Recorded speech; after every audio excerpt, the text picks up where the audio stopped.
Assalamualaikum warahmatullahi wabarakatuh. Halo semuanya, perkenalkan kami dari kelompok 10 yang beranggotakan Ferdinand Hari Agung Sihombing nomor absen 16 dan saya Nila Vicky Yulianti nomor absen 23. Di sini kami akan menjelaskan materi pertemuan 10 ekonomi wilayah dan perkotaan, yaitu mengenai clustering and city size.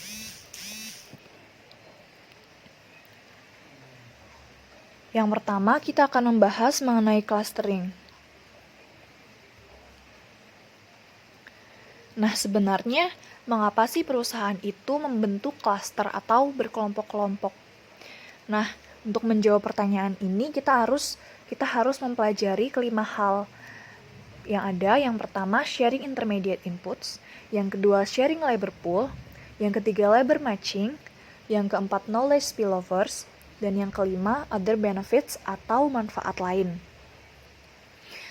Sebenarnya sebelumnya kita sudah membahas bahwa untuk memperoleh local monopoly, beberapa perusahaan ini lokasinya memencar atau berbentuk dispersi. Nah, apakah selalu demikian? Jawabannya adalah tidak, karena banyak perusahaan yang justru berada dalam lokasi yang berdekatan meskipun mereka saling berkompetisi.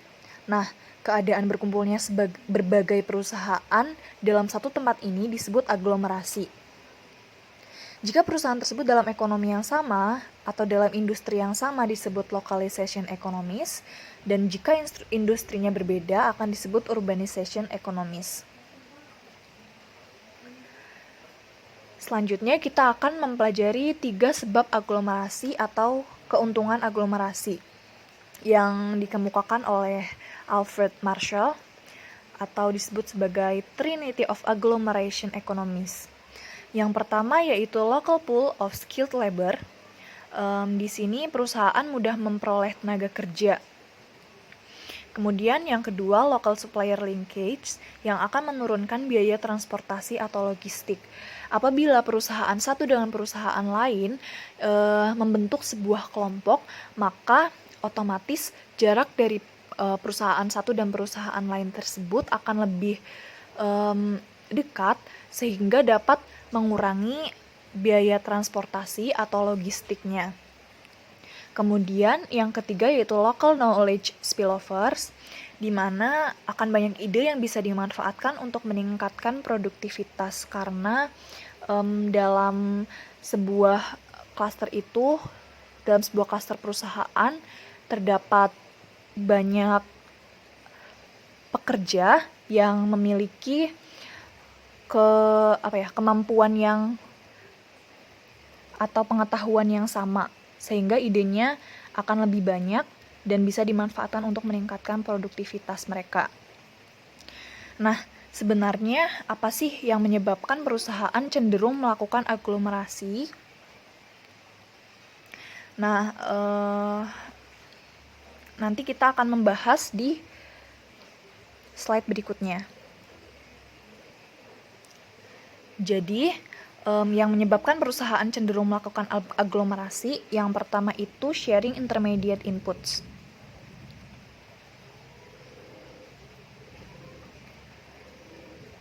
Sharing intermediate inputs merupakan beberapa perusahaan yang sejenis yang beraglomerasi di suatu tempat tertentu karena mereka memerlukan intermediate inputs yang sama. Seperti yang kita sudah pelajari pula, bahwa intermediate inputs adalah barang dan jasa yang merupakan produk sebuah perusahaan dan menjadi input bagi perusahaan lain. Jadi misalkan ada 2 perusahaan. Perusahaan satu memproduksi sebuah produk. Nah, hasil dari produksi perusahaan satu ini akan menjadi input dari perusahaan selanjutnya, di mana barang atau produk yang menjadi input perusahaan selanjutnya itu merupakan intermediate inputs. Contohnya yaitu perusahaan-perusahaan pakaian akan berkumpul di dekat perusahaan penghasil kain atau kancing baju. Kemudian ada kasus lainnya, misalkan seperti perusahaan perfilman di US yang mereka akan berkumpul di sekitar Hollywood agar lebih mudah untuk mereka memproduksi film. Kemudian terdapat kasus lagi, yaitu perusahaan high-tech akan berkumpul di sekitar penghasil komponen elektronik agar mereka tuh lebih mudah mendapatkan bahan baku dari elektroniknya, dan sebagainya. Nah, kemudian, mengapa sih mereka memilih berkumpul? Kita akan melihat atau mengamati kurva di sebelah kiri ini. Nah, terlihat bahwa terdapat garis horizontal yang menunjukkan jumlah dari perusahaan dalam sebuah klaster dan garis vertikal menunjukkan cost per button atau biayanya.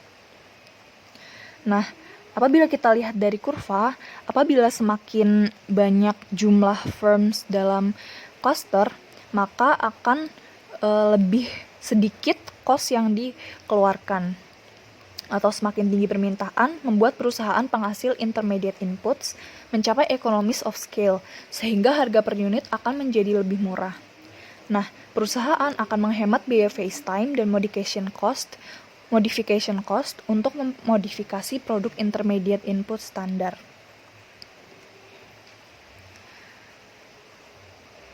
Kemudian yang kedua, sharing a labor pool.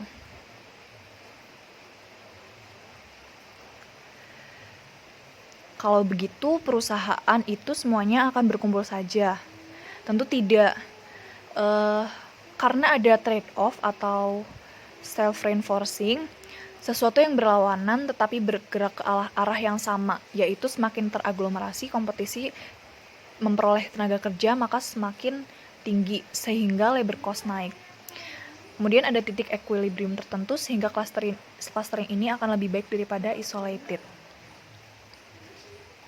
Nah, keuntungan dari clustering tadi, clustering dan aglomerasi adalah adanya sharing pekerja atau sharing labor pool ini. Dengan adanya labor pool ini, pekerja dapat berpindah-pindah dan perusahaan dapat menyesuaikan jumlah pekerja yang di-hire tergantung banyak sedikitnya permintaan barang dan perkembangan ekonomi. Nah, konsep yang digunakan antara lain untuk isolated firm, jumlah pekerja atau supply tetap, dan upah yang dibayar tergantung permintaan. Kemudian untuk cluster, jumlah pekerja dalam industri tetap, tetapi perusahaan bisa menyesuaikan pekerja yang di-hire. Kemudian saat permintaan barang di perusahaan satu rendah, ada pemutusan hubungan kerja. Pekerja tersebut dapat beralih ke perusahaan lain dalam industri yang sama. Nah, secara keseluruhan ini, sebagai akibat perbedaan karakteristik labor pool, clustering memberi profit yang timbul lebih besar daripada isolated. Kemudian, terdapat kurva yang pertama menunjukkan kondisi isolated site dan yang kedua cluster with many firms. Untuk kondisi isolated site, di sini perusahaan menghadapi kurva penawaran pekerja yang inelastik sempurna. Dan perusahaan ini menerima jumlah yang sama dari pekerja selama permintaan yang tinggi dan permintaan yang tinggi dan permintaan yang rendah. Tapi mereka akan membayar upah yang lebih tinggi selama permintaan yang tinggi. Kemudian pada kondisi cluster with many firms yang kurva sebelah kanan, perusahaan akan menghadapi penawaran tenaga kerja yang perfect inelastis, yaitu terdapat pada kurva yang horizontal dan upahnya yaitu $10.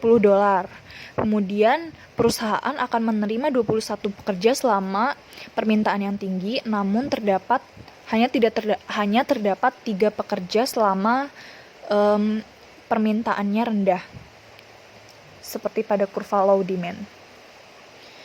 Upah yang diterima adalah indifference antara isolated dan cluster. Jadi expected wage di cluster seharusnya $10. Kemudian expected profit di isolated adalah $48, sedangkan di cluster setengah kali 147 tambah 3 yaitu $75. Kemudian yang ketiga yaitu labor matching.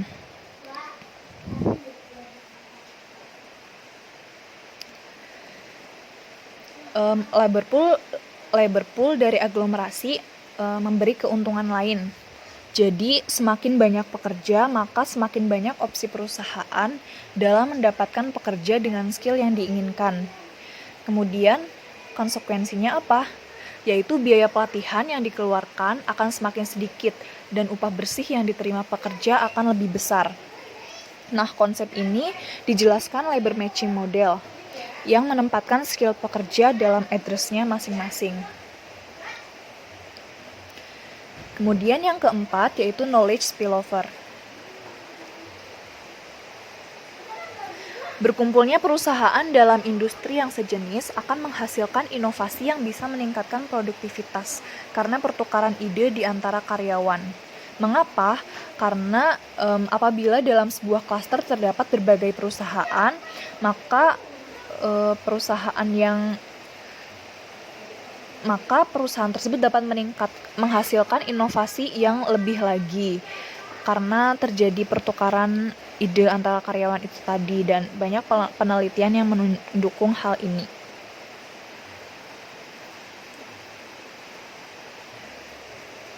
Kemudian kita akan membahas localization versus urbanization economies. Jadi, yang kita bahas sebelumnya adalah dampak positif clustering atau aglomerasi khusus untuk perusahaan dalam industri sejenis atau localization economies. Kemudian, bagaimana untuk urbanization economies? Nah, perusahaan-perusahaan tersebut juga memiliki manfaat dari hal-hal tersebut juga. Manfaatnya yaitu sharing, polling dan matching, functional specialization, dan knowledge spillover. Kemudian sharing, polling, matching. Walaupun tidak berbagi intermediate inputs, perusahaan beda usaha dalam urbanization economies ini akan membutuhkan layanan yang sama dari perbankan, asuransi, pemeliharaan gedung, audit, dan sebagainya. Nah, dengan adanya aglomerasi, maka biaya-biaya untuk hal tersebut akan menjadi lebih murah. Kemudian, keuntungannya yaitu dari labor pooling juga dirasakan oleh urbanization economies saat para pekerja bisa berpindah antar perusahaan dan antar industri dalam klaster yang sama, serta perusahaan bisa memperoleh pekerja yang match dengan yang diinginkan. Hal ini terutama untuk pekerja dengan kualifikasi umum seperti akuntan, manajerial, dan sebagainya.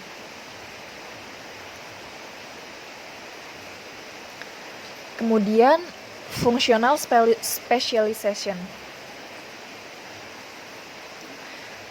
Dalam hal ini, kantor pusat perusahaan biasanya teraglomerasi atau terkelompok di suatu tempat karena karakteristik pekerjaan mereka mirip seperti pengembangan pasar, perencanaan perusahaan cabang yang baru, pengurusan legalitas perusahaan, dan sebagainya. Kemudian dalam hal ini terdapat kesamaan sifat. Nah, kesamaan sifat ini membuat kegiatan manajerial cenderung teraglomerasi di suatu tempat dan memperoleh keuntungan dari jasa-jasa, yakni jasa perencanaan, jasa hukum, jasa audit, dan jasa yang lainnya, dengan biaya yang lebih murah tentunya. Kemudian, kita akan membahas knowledge spillover. Menurut studi Carlino dan Hunt tahun 2009 menunjukkan hal-hal berikut yang dapat berdampak positif pada terwujudnya inovasi atau paten. Nah, dampak positif ini meliputi pekerjaan per mil persegi, jumlah pekerja, human capital dengan banyaknya sarjana, dan lingkungan kompetisi. Sehingga dapat kita simpulkan bahwa urbanization economies ini membawa dampak pada meningkatnya inovasi dan produktivitas. Kemudian, Kita akan membahas submateri yang terakhir, yaitu other benefits atau manfaat lain. Sebenarnya apa sih manfaat lain dari clustering ini? Yang pertama itu aglomerasi, di mana aglomerasi dapat membuat joint labor atau pekerja suami istri yang tinggal di rumah yang sama biasanya akan meningkat akibat semakin bervariasinya jenis pekerjaan dan skill yang dibutuhkan. Kemudian manfaat yang kedua yaitu kesempatan pekerja. Mereka dapat menambah kapabilitas dan produktivitas mereka menjadi lebih terbuka akibat semakin tingginya learning opportunities dan social opportunities. Baiklah, kemudian saya akan membahas materi berikutnya mengenai city size. Dalam materi city size, kita akan membahas 5 hal seperti yang tertera pada slide berikut. Yang pertama, utility and city size. Aglomerasi membawa dua hal yang berlawanan. Dampak positifnya adalah economies of scale dan upah yang tinggi. Di sisi lain, penduduk kota dihadapkan pada lamanya commuting time, kepadatan berlebih, kemacetan, polusi, dan sebagainya. Misalkan analisis cost-nya disederhanakan hanya menjadi commuting cost dengan tabel berikut. Kita bisa lihat di tabel ini, jika workforce-nya 1, wage-nya 8, labor income-nya 64, commuting cost-nya 5, dan utility-nya 59. Dan begitu juga seterusnya. Kita bisa lihat pada kurva berikut, dari titik S ke M, agglomeration economies dampaknya lebih besar daripada commuting cost, sehingga M utilitasnya lebih tinggi. Setelah itu, dampak commuting cost lebih terasa. Kurva utilitasnya mencapai puncak di M, saat jumlah penduduk atau pekerja kota 2 juta. Asumsinya adalah indifference. Perbedaan biaya transportasi akan di-offset dengan harga sewa lahan atau tanah. Yang kedua, sistem of cities. Konsep dalam urban economics, cities may be too large but too small. Untuk menunjukkan hal tersebut, misalnya terdapat 6 juta penduduk di suatu area, opsinya adalah akan terbentuk 3 atau 2 kota. Susunannya sebagai berikut. Yang pertama, kota A, B, C, D, E, F 1 juta, kota D, E, F 2 juta, dan kota E, F 3 juta. Kita bisa lihat dari kurva berikut. Dari kurva tersebut, optimum penduduk kota adalah 2 juta, sehingga utilitasnya maksimal. Ada 3 kota. Yang kedua, misalkan ada 6 kota, kotanya A, B, C, D, E, F, dengan penduduk 1 juta, maka utility penduduknya adalah 59. Jika seseorang pindah ke kota lain, utility-nya akan naik dan orang lain punya insentif untuk pindah. 6 kota yang too small tidak mungkin terjadi. Misalkan hanya ada 2 kota E dan F dengan penduduk 3 juta. Apa seseorang punya insentif untuk pindah? Jawabannya adalah tidak. Kota dengan penduduk too large mungkin terjadi. Yang ketiga, specialist and diverse cities. Specialist cities merupakan kota dengan industri yang relatif sama. Diverse city merupakan kota dengan industri yang bermacam-macam. Pendapat yang lazim terkait dua kota ini adalah sebuah perusahaan baru sebaiknya ada di diverse city terlebih dahulu untuk menyerap ide dan inovasi dalam pengembangan produk. Setelah matang, bisa pindah ke specialist city untuk memperoleh keuntungan location ekonomis. Yang keempat, difference in city size. Perbedaan ukuran kota bisa dijelaskan dengan konsep central place theory, localization versus urbanization economies, dan komposisi local employment. Localization economies biasanya mempunyai workforce yang relatif lebih kecil daripada urbanization economies. Jika kota-kota dengan perbedaan karakteristik localization versus urbanization ini dalam keadaan keseimbangan, terjadilah hierarki kota. Difference in city size. Pertumbuhan ekspor akan direspon berbeda oleh kota besar dan kecil, sehingga perbedaan ukuran kota menjadi semakin terlihat. Yang kelima, size distribution of cities. Ada kaidah dalam ukuran kota di suatu negara. Kaidah ini disebut the rank size rule. Rank times population is constant across cities. Hal ini berarti kota terbesar ke N akan mempunyai jumlah penduduk sebesar 1/N dikali jumlah penduduk kota terbesar. Sekian presentasi dari kelompok kami. Apabila terdapat kesalahan, kami mohon maaf. Jika ada hal yang ingin ditanyakan, kami persilahkan. Terima kasih dan selamat pagi.